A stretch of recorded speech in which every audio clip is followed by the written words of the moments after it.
apalagi mengkhianati jabatan, apalagi mengkhianati amanat baik dari Allah maupun dari sesama manusia. Ini disebabkan karena hilangnya sifat jujur, sifat amanah. Apalagi tidak punya rasa malu, habis. Padahal malu itu ajaran seluruh nabi, seluruh rasul itu mengajarkan rasa malu. Dan manusia itu sebenarnya punya naluri sifat malu, namun tidak dirawat dengan baik. Nah, bahkan manakala dua karakter ini tidak dominan, akan menjadi perusak fitrah yang paling fatal. Sehingga manusia hanya kelihatan atau casingnya saja manusia, tapi hatinya berarti iblis.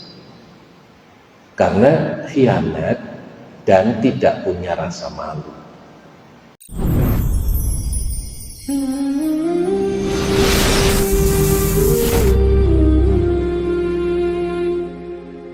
Alhamdulillah, kita masih dikaruniai rahmat, taufik serta hidayah Allah, sehingga pagi ini kita dapat mengawali hidup dengan memprioritaskan melaksanakan rangkaian ibadah kepada Allah. Mudah-mudahan seluruh amal ibadah yang kita laksanakan menjadi amal yang solid dan mendapat ridho dari Allah Subhanahu wa Ta'ala. Amin. Mengawali kajian pagi ini, mari kita buka dengan membaca basmalah. Bismillahirrahmanirrahim. Bapak Ibu yang dimuliakan Allah, kita perlu membangun akhlak prioritas. Karena semakin akhir suatu zaman, defisit moralitas itu terjadi di mana-mana. Krisis akhlak itu melanda di berbagai sektor kehidupan. Karena itu kita perlu membangun akhlak prioritas. Yang dimaksud akhlak prioritas itu pertama, bahwa akhlak dalam ajaran Islam itu harus diprioritaskan. Karena Rasulullah SAW sendiri pernah menyatakan, innama bu'istu liutammima makarimal akhlak. Sesungguhnya aku diutus hanya untuk menyempurnakan akhlak. Mengapa tidak makarimal iman? Mengapa tidak makarimah syariah, ibadah wal muamalah, tapi kok makarimal akhlak? Jawabannya bahwa makarimal akhlak, menyempurnakan akhlak itu, ajaran akhlaknya Rasul itu menyempurnakan ajaran-ajaran akhlak yang pernah disampaikan oleh Rasul-Rasul terdahulu. Karena itu akhlak yang diajarkan Rasulullah kepada kita ini akhlak yang sempurna, karena menyempurnakan seluruh ajaran akhlak yang disampaikan oleh Rasul-Rasul terdahulu. Dan dalam surat Al-Qalam ayat 4, Allah Subhanahu wa Ta'ala merekomendasi akhlak Rasulullah dengan menyatakan, wa innaka la'ala khuluqin azim. Sesungguhnya engkau Muhammad benar-benar berbudi pekerti yang agung. Karena itu akhlak yang diajarkan Rasulullah itu akhlak yang recommended, yang merekomendasi kesempurnaan akhlak Rasulullah itu adalah Allah. Karena itu akhlak Rasulullah itu betul-betul makarimal akhlak, menyempurnakan akhlak. Untuk itu Allah Subhanahu wa Ta'ala menyuruh kita dalam surat Al-Ahzab ayat 21 itu, laqad kana lakum fi rasulillahi uswatun hasanah. Sungguh dalam diri Muhammad itu terdapat ajaran akhlak yang agung. Maka harus dicontoh, harus diteladani. Inilah yang disebut dengan akhlak prioritas. Yang kedua, akhlak prioritas itu harus diprioritaskan karena sedang menghadapi persoalan yang membutuhkan solusi perbaikan lewat akhlak itu. Nah, di sini ada dua akhlak yang harus diprioritaskan. Nah, dua akhlak yang harus diprioritaskan itu adalah jujur, amanah, dan punya rasa malu. Dua akhlak ini harus dibangun. Karena sekarang ini orang berkhianat itu cenderung dinormalisasikan. Orang tidak jujur itu sekarang malah didewa-dewakan, dipuji-puji, dipuja-puja, dibela-bela, padahal berkhianat. Nah, sekarang mengalami kebobrokan itu di aspek itu. Kemudian tidak punya rasa malu berbuat yang memalukan.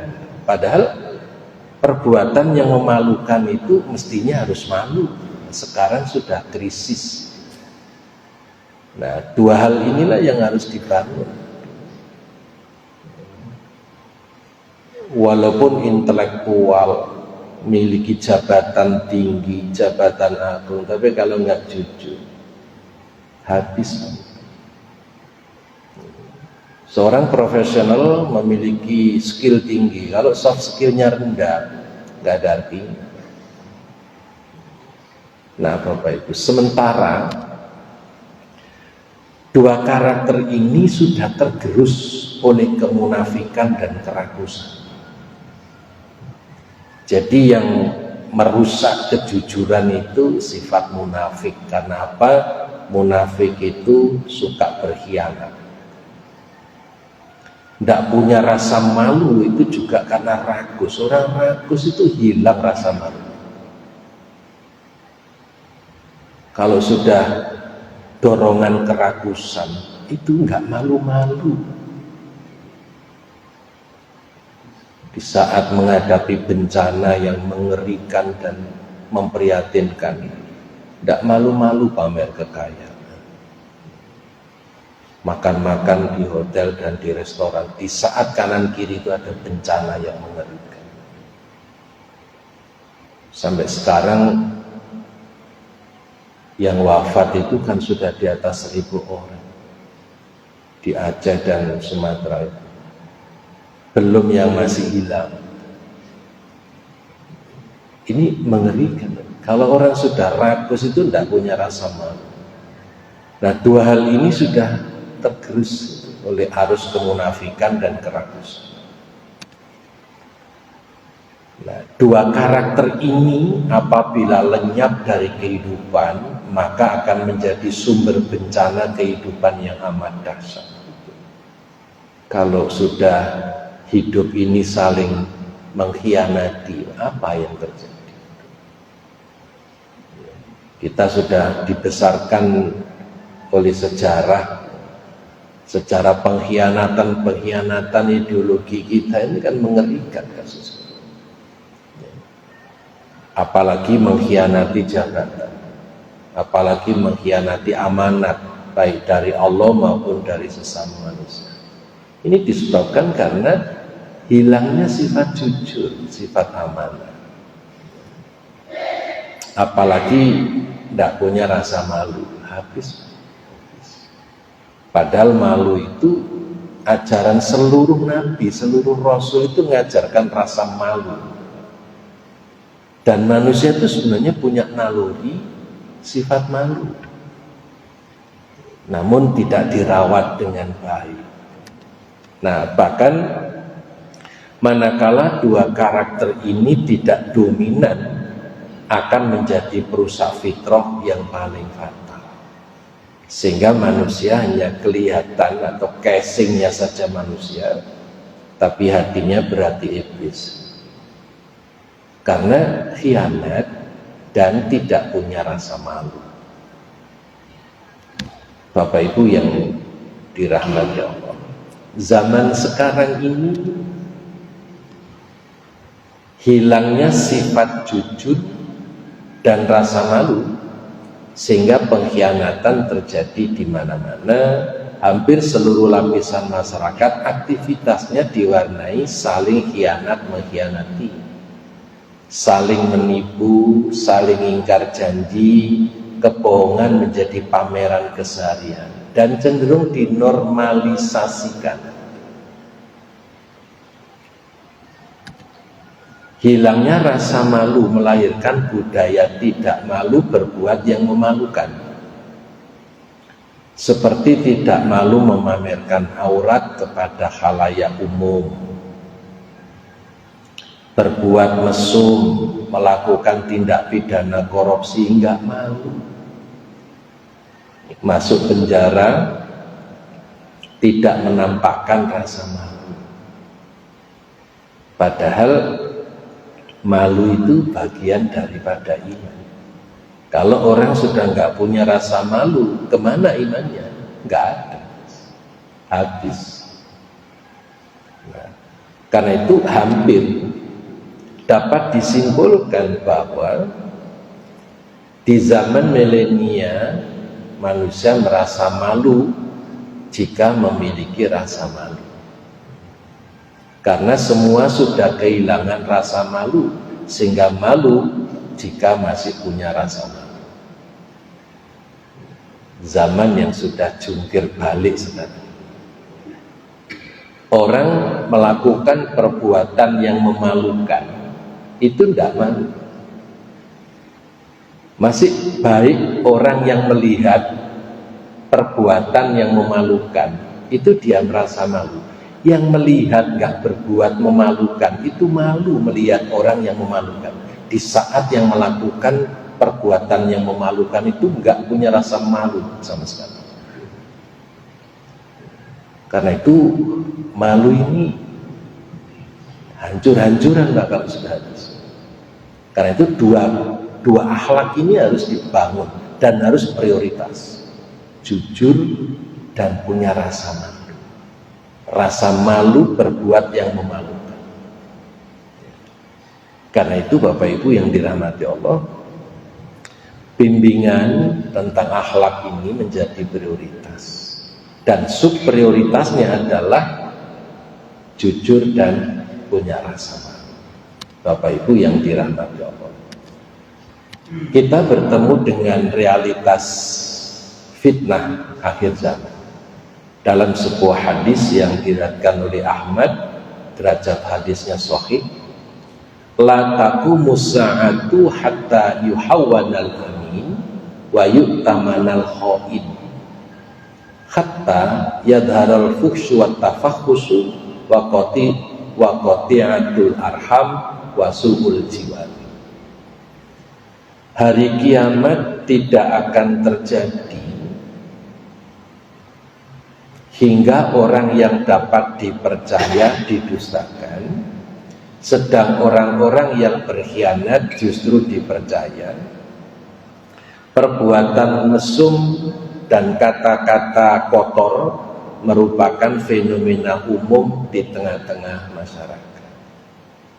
Terputusnya tali silaturahim dan hubungan bertetangga yang buruk. Ini warna akhir zaman. Sebelum datangnya kiamat, hidup itu padat dengan krisis moralitas ini. Akhir zaman padat dengan berbagai persoalan-persoalan akhlak. Kita ambil bukti Bapak. Akhlak prioritas yang pertama adalah amanat. Betapa krisisnya kalau orang sudah kehilangan amanah. Tidak punya sifat jujur itu krisis yang mengerikan. Hadis yang diriwayatkan oleh Ahmad, Al-Bazzar, Tabrani dan Ibnu Hibban. Luar biasa, perawi hadis ini terpercaya.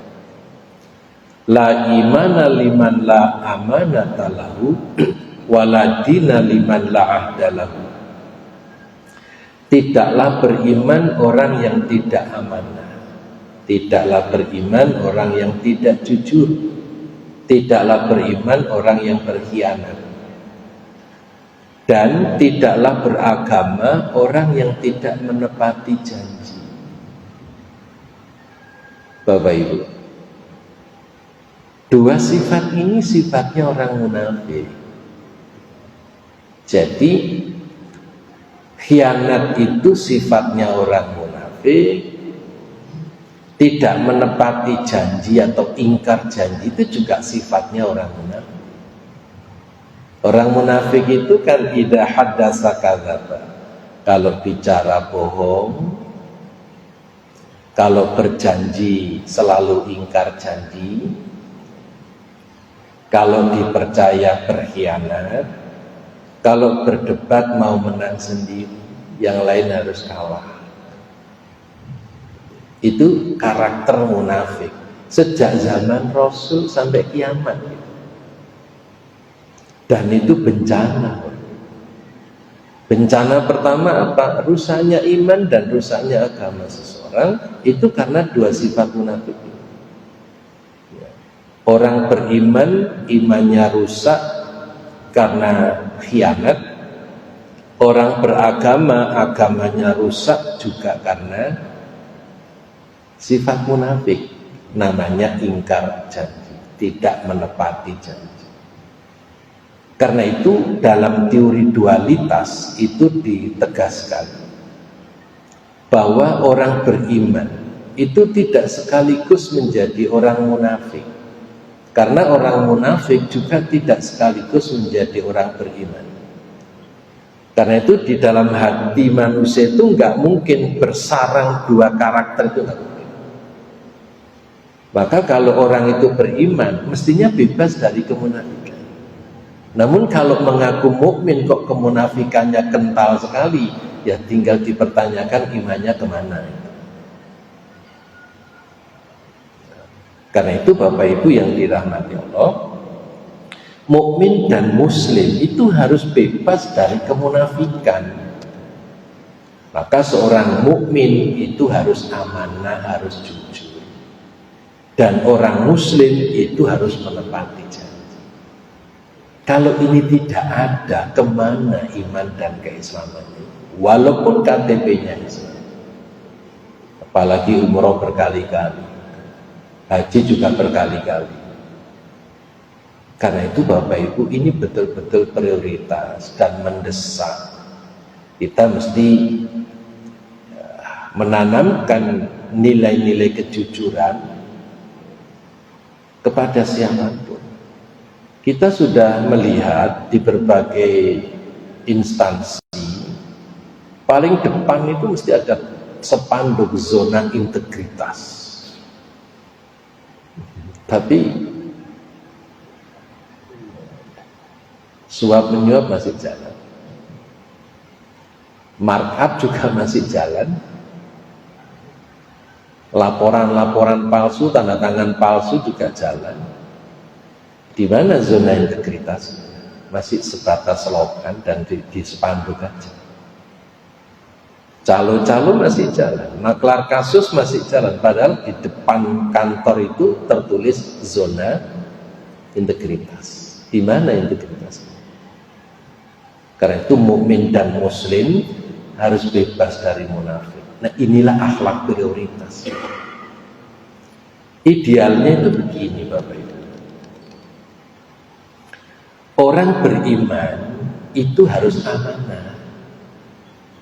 Karena kalau enggak amanah, dia enggak akan beriman. La imana liman la amanata lahu. Tidak ada iman bagi orang yang tidak amanah. Karena itu iman itu harus melahirkan sifat karakter amanah, jujur. Nah, kalau sudah amanah pasti dijamin tercipta rasa aman, baik orang yang beriman itu sendiri maupun orang yang ada di sekitar orang beriman itu ikut aman.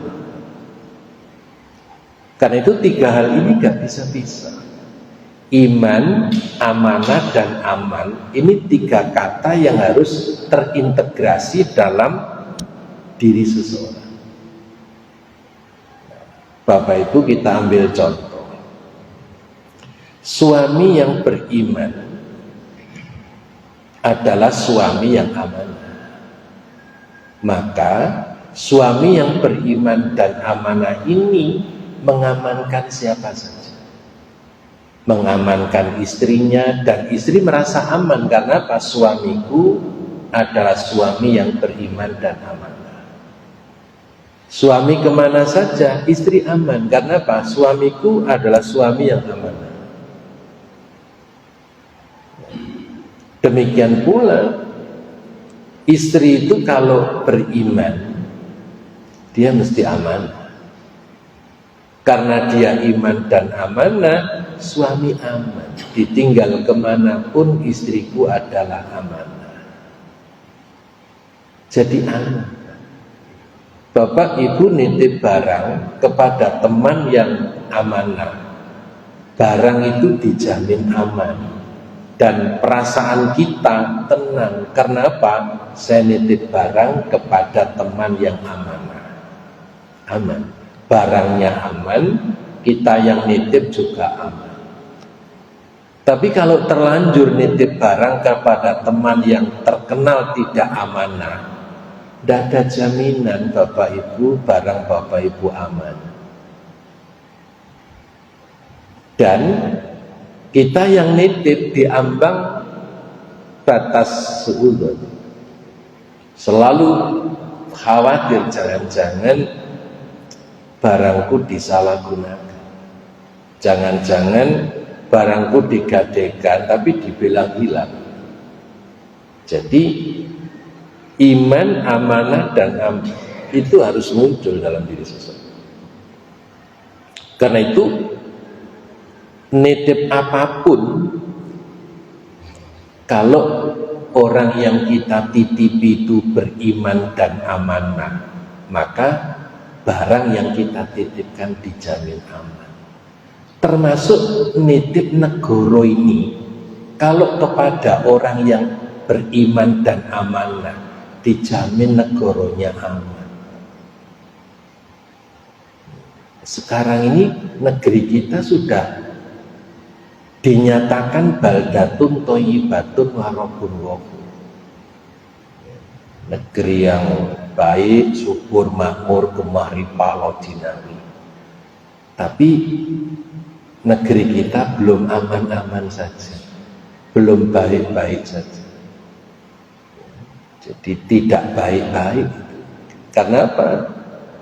Ya, kekayaan alam sudah dikuasai oleh kelompok-kelompok tertentu. Tambang-tambang sudah miliknya ya orang lain, bukan anak negeri. Ya, karena tambang-tambang sudah habis, rakyat tinggal kebagian tarik tambang. Setiap bulan Agustus ada lomba tarik tambang. Ya. Gimana ada Morowali segala macam? Di mana itu keamanan negara kita? Biaya cukainya gimana? Imigrasinya gimana? Kok ada bandara yang dikelola oleh swasta itu? Padahal negeri ini kan dikelola oleh pemerintah, oleh yang diamanati rakyat untuk memerintah di negeri. Nah, kalau seperti itu kan kebobolan, Pak. Sehingga negeri menjadi tidak aman. Karena apa? Dikelola oleh orang-orang yang tidak beriman. Karena tidak beriman, nggak ada amanah. Nah, karena itu Bapak Ibu yang dirahmati Allah, dalam ajaran Islam kita sudah diajarkan oleh Allah untuk memahami hakikat hidup itu adalah amanah. Jadi amanah itu bukan benda yang diserahkan kepada kita, tapi hidup yang diberikan Allah kepada kita ini juga amanah. Dalam surat Al-Ahzab ayat 72, Inna aradnal amanata 'alas samawati wal ardi wal jibal fa abaina ayyahmilnaha wa ashfaqna minha wa hamalahal insan innahu kana zaluman jahula. Sesungguhnya kami telah mengemukakan amanat kepada langit, bumi dan gunung-gunung, maka semuanya enggan untuk memikul amanat itu, dan mereka khawatir akan mengkhianati amanat itu, dan dipikullah amanat itu oleh manusia. Sesungguhnya manusia itu amat zalim dan amat bodoh. Bapak Ibu yang dirahmati Allah, di ujung ayat ini kita perlu tegaskan bahwa manusia itu amat zalim dan amat bodoh, bukan karena mikul amanat itu, bukan. Manusia akan masuk ke dalam wilayah zalim dan bodoh kalau amanat sudah diterima tapi kemudian dikhianati. Sedangkan orang yang menerima amanat itu dijaga sekuat tenaga, maka dia tidak termasuk orang yang zalim dan tidak termasuk orang yang bodoh. Karena itu hidup ini amanah, ditambah lagi amanah-amanah selain kehidupan kita. Ada amanah jabatan, ada amanah istri, anak, suami, ada amanah harta, dan lain sebagainya. Nah, karena itu agar amanah ini tertunaikan dengan bagus, Allah panggil orang beriman untuk disayangi. Ya ayyuhalladzina amanu la takhunullaha war rasula wa takhunu amanatikum wa antum ta'lamun. Wa antum ta'lamun itu loh, serem.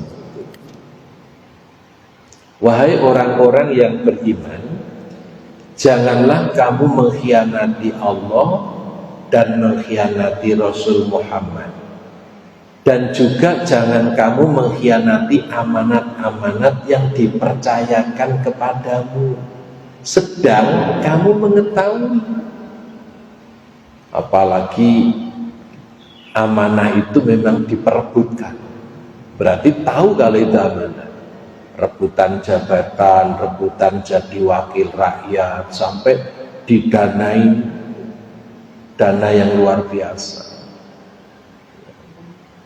Jadi tahu kok, wa antum ta'lamun, tahu orang itu kalau menerima jabatan, menerima anugerah apapun tahu kalau itu amanah. Dan Allah sudah melarang la takhunullaha wa rasulah wa takhunu amanatikum. Nah, maka orang beriman itu dilarang oleh Allah berkhianat. Dan larangan ini menunjukkan cinta dan kasih sayangnya Allah kepada orang beriman. Agar apa? Imannya itu terjaga, tidak sampai rusak oleh sikap khianat itu. Mengapa iman harus dijaga? Bapak Ibu, ayat Nidaur Rahman yang diawali dengan ya ayyuhalladzina amanu oleh Allah diulang sebanyak 89 kali dalam Al-Quran. Dan itu semua wujud kasih sayang Allah. Agar apa? Iman itu terjaga dengan baik, tidak rusak oleh khianat dan oleh perilaku-perilaku yang lain. Khusus dalam hal amanat dan khianat, Allah panggil orang beriman, diperintahkan untuk jujur mengemban amanah dan jangan sampai berkhianat. Agar apa? Imannya tidak rusak. Perlu kita sadari, iman itu satu-satunya rahmat yang tidak diminta kembali oleh Allah. Allah memberi rahmat tidak terhingga. Semua rahmat itu kembali. Tinggal siapa yang lebih dulu. Allah mengemukakan wa in ta'udu nikmatallahi la tuhsuha. Tidak mungkin manusia itu bisa menghitung, menghinggakan, menominalkan rahmat yang diberikan Allah kepada kita.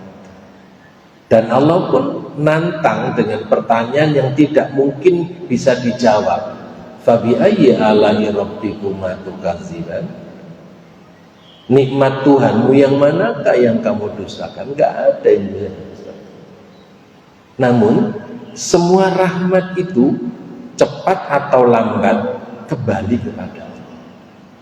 Rahmat yang tidak diminta kembali cuma satu, yaitu iman. Agar apa? Hidup ini bersama iman, saat menghadap Allah ditemani iman. Ya ayyuhalladzina amanu taqullaha haqqa tuqatih wa la tamutunna illa wa antum muslimun. Karena itu orang beriman betul-betul disayangi oleh Allah agar jaga amanah, jangan berkhianat, baik kepada Allah, kepada Rasul, maupun kepada sesama yang menyerahkan amanat kepada orang beriman. Nah, sekarang apa langkah membangun pribadi amanah? Satu, mengimani dan mengamalkan ayat Allah yang memerintahkan bersifat amanah. Sudah cukup Allah memerintahkan kepada orang beriman untuk amanah. Masih kurang apa lagi? Allah yang menciptakan kita, yang memberi apa saja kepada kita, itu sudah sangat peduli. Masa masih kurang? Nah, ternyata kurang. Ditambah lagi dengan aturan-aturan, peraturan pemerintah, keputusan presiden, keputusan anggota dewan untuk jujur. Tapi ternyata tidak tambah jujur, tapi tambah khianat. Kenapa lah? Allah yang nyuruh amanah aja nggak direken, apalagi undang-undang, peraturan yang dibuat oleh manusia. Peraturan yang dibuat untuk dilanggar di negeri kita, tidak untuk dilaksanakan. Memelihara iman jangan sampai dirusak oleh sifat khianat dan dusta. Menumbuhkan fitrah kejujuran, bahwa semua manusia senang dengan kejujuran. Tidak ada manusia yang rela dikhianati. Jadi semua fitrah manusia itu senang dengan kejujuran dan senang dengan orang yang jujur. Nah, oleh karena itu Bapak Ibu yang dirahmati Allah, fitrah ini harus dirawat, harus dirawat. Karena orang jujur itu tenang, sedang orang berkhianat itu gelisah. Mengapa? Karena fitrahnya menolak. Orang jujur itu tenang karena fitrahnya senang dengan kejujuran. Orang berkhianat, orang bohong itu cemas karena apa? Fitrahnya meronta-ronta, tersiksa fitrahnya. Karena itu orang khianat itu mesti gelisah.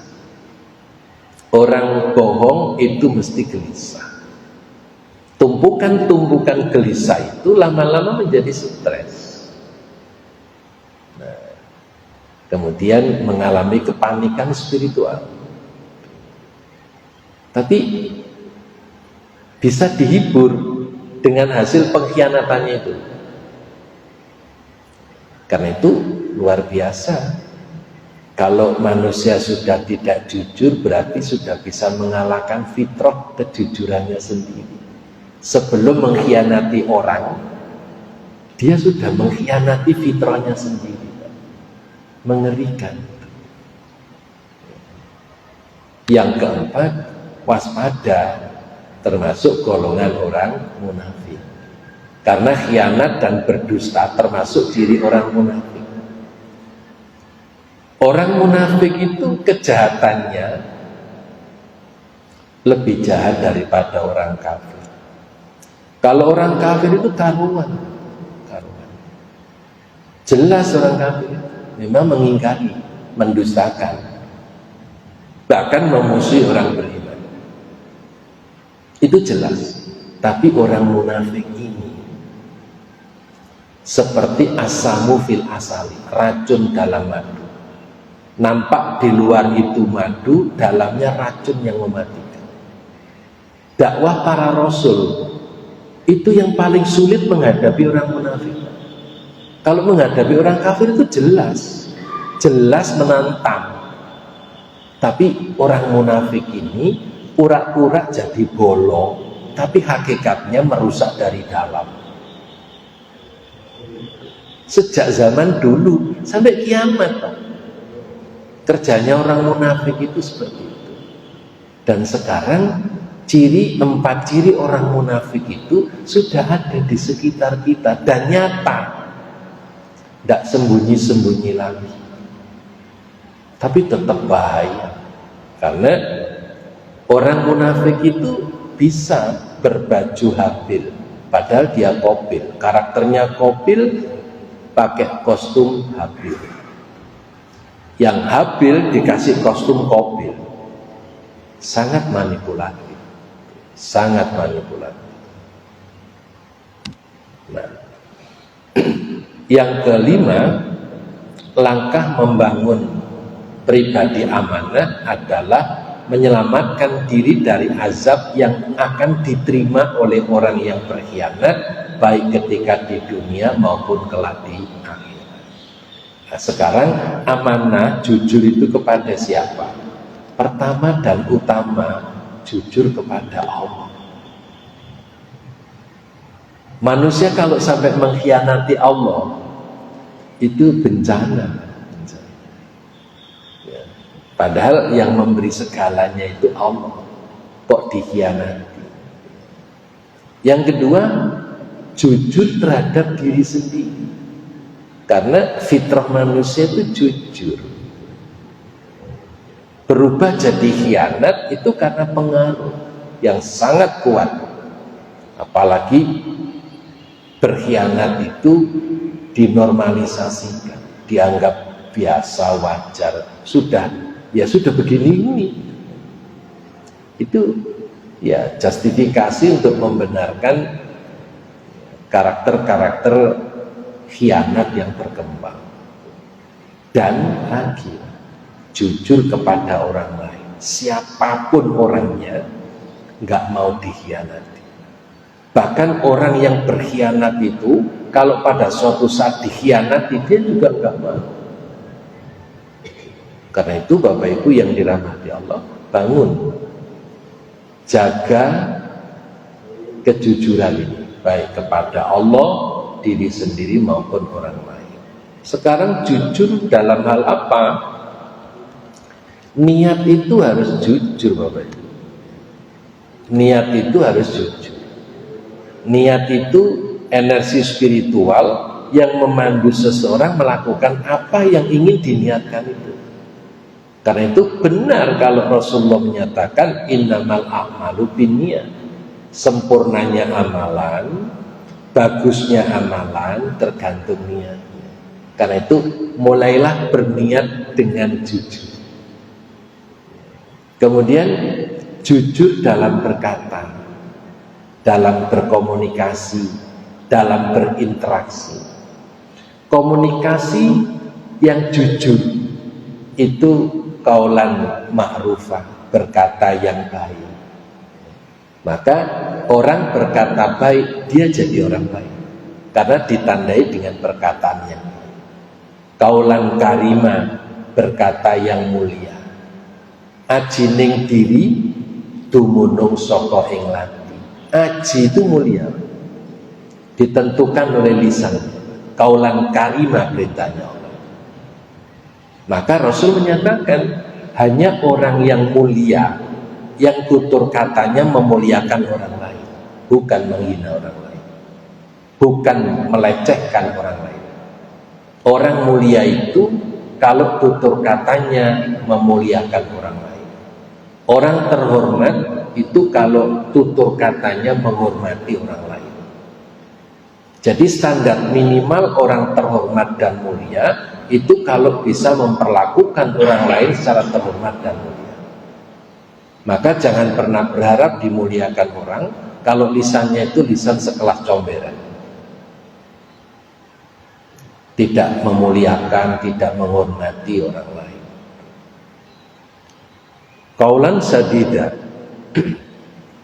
Jujur dalam berkata itu qaulan sadida, berkata yang benar. Perkataan itu benar kalau ada kesesuaian antara kata hati dan kata lisan. Itu qaulan sadida. Standar qaulan sadida itu apa yang diucapkan oleh lisan, ya itu yang ada dalam hati. Sehingga nggak sampai berbeda antara kata hati dengan kata lisan. Kalau itu yang muncul, karakter munafik sudah ada dalam diri seseorang. Lain di hati, lain di mulut, lain pula kenyataannya. Pagi dele, sore tempe, malamnya mendol. Ya, jadi jujur dalam berkata. Sekarang jejak digital itu Pak mudah dibongkar. Dulu berkata A, ujung-ujungnya berkata Z. Tapi jejak digital tentang kebohongan itu terbongkar. Itu baru jejak digital yang diproduk oleh kemampuan manusia. Belum jejak digital yang direkam oleh malaikat raqib dan atid. Ya. Karena itu berkata jujur, bersikap jujur juga, jangan manipulatif. Bersikap, berinteraksi itu penuh dengan kejujuran. Dan perilaku kita juga perilaku yang jujur. Jangan serba berpura-pura. Nah, sekarang apa keutamaan jujur? Jujur itu ahli surga. Hendaklah kalian berbuat jujur. Sesungguhnya jujur menunjukkan kepada kebaikan dan kebaikan menunjukkan ke surga. Dan senantiasa seorang berbuat jujur dan menjaga kejujuran hingga ditulis di sisi Allah sebagai as-siddiq, orang yang jujur, orang yang selalu membenarkan. Ini keutamaan pertama. Keutamaan kedua, dekat dengan para nabi. Ya, An-Nisa 69. Dan barang siapa yang mentaati Allah dan Rasulnya, mereka itu akan bersama-sama dengan orang-orang yang dianugerahi nikmat Allah, yaitu para nabi, para siddiqin. Nah ini dia siddiqin, orang-orang yang mati syahid dan orang-orang soleh. Mereka itulah teman-teman, teman yang sebaik-baiknya. Jadi para siddiqin dan orang soleh itu memiliki kejujuran dan dekat dengan para nabi dan para rasul. Orang jujur itu membuat hati tenang. Tak mayaribuka ila malayaribuk fa inna sidqa tuma'niyatun wa innal kadhiba ribatun. Tinggalkanlah perkara yang meragukanmu kepada perkara yang tidak meragukanmu. Sesungguhnya kejujuran adalah ketenangan dan bohong adalah kecemasan. 15 abad yang lalu Pak, hadis ini sudah disampaikan Rasulullah. Hadis sahih riwayat Tirmidzi dan disahihkan oleh Nasiruddin Albani. Keutamaan berikutnya, menaikkan derajat. Rasulullah SAW bersabda, barang siapa meminta kepada Allah mati syahid dengan jujur, Allah angkat dia ke tingkatan orang-orang yang syahid. Jujur. Ya. Mendatangkan berkah. Penjual dan pembeli memiliki pilihan sebelum mereka berdua berpisah. Jika berdua berkata jujur dan menjelaskan kekurangannya, tidak menyembunyikan cacatnya barang, maka diberkahi jual beli mereka. Dan jika berdua menyembunyikan kekurangan dan berbohong, maka dihapus keberkahan jual beli mereka berdua. Baik penjual maupun pembeli dua-duanya harus jujur Pak. Sehingga apa? Hasilnya antara dimingkum, sama-sama ridho, yang kemudian diridhoi oleh Allah. Sekarang dampak buruk tidak jujur apa? Pak Pak Muhammad Hatta, wakil presiden kita itu pernah mengatakan, dan saya menduga saat itu beliau menemukan fenomena ini. Beliau mengatakan, kurang cerdas dapat diperbaiki dengan belajar, kurang cakap dapat dihilangkan dengan pengalaman, namun tidak jujur sulit diperbaiki. Berarti apa? Beliau zaman itu sudah menemukan orang-orang yang berkhianat, orang munafik gentayangan zaman itu, sehingga beliau mengatakan ini. Tidak mungkin beliau mengatakan kayak gini kalau tidak menemukan fenomena di zaman itu. Zaman itu, apalagi zaman sekarang. Profesor Hamka mengatakan, jujur merupakan modal hidup yang paling mahal. Jika orang hidup tidak jujur, maka akan kehilangan modal hidupnya karena tidak ada lagi orang yang mau percaya. Ali bin Abi Thalib mengatakan, berhati-hatilah dengan kebohongan, baik besar ataupun kecil, serius atau bercanda. Karena jika seorang menceritakan sebuah kebohongan kecil, maka dia akan memiliki keberanian untuk menceritakan kebohongan besar. Ali bin Abi Thalib juga mengatakan, wahai manusia, cobalah untuk berlaku jujur, karena Allah akan menolong orang-orang yang jujur. Hindari berbohong, karena itu akan merusak imanmu. Ketahuilah bahwa orang jujur berada di ambang kemuliaan dan kehormatan, sementara pendusta berada di ambang kehancuran dan kebinasaan. Maka hilangnya kejujuran akan melestarikan sifat khianat, menipu, curang, dan munafik.